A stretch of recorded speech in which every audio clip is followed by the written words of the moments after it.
This is not just any engine. This is raw compression, raw power, and unmatched torque.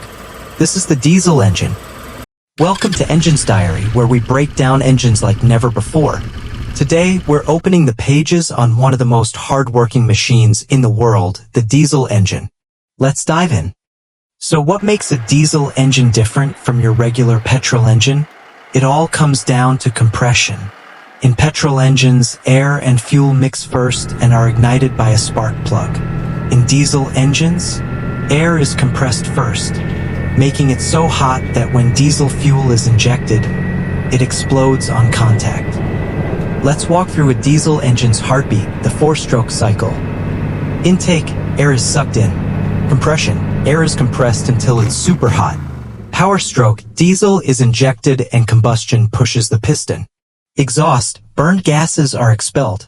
This cycle repeats hundreds of times per minute, delivering raw, reliable power. Let's meet the diesel engine's MVPs. Pistons. Heavy duty. Built to withstand extreme pressure. Fuel injectors. Atomize fuel precisely at up to 30,000 psi. Glow plugs. Help cold start the engine by preheating air. Turbochargers. Compress more air, boosting efficiency. Everything in a diesel engine is overbuilt to handle heat, stress, and long life.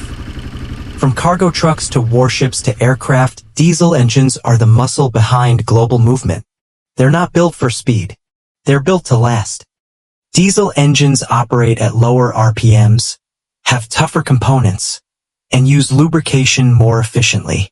That's why you see diesel engines go for 500,000 miles and beyond. This was just page 1. The diesel engine is only the beginning. If engines fascinate you, hit that subscribe button like this video and turn on notifications. Next, we're flying into the skies with jet turbines. Don't miss it.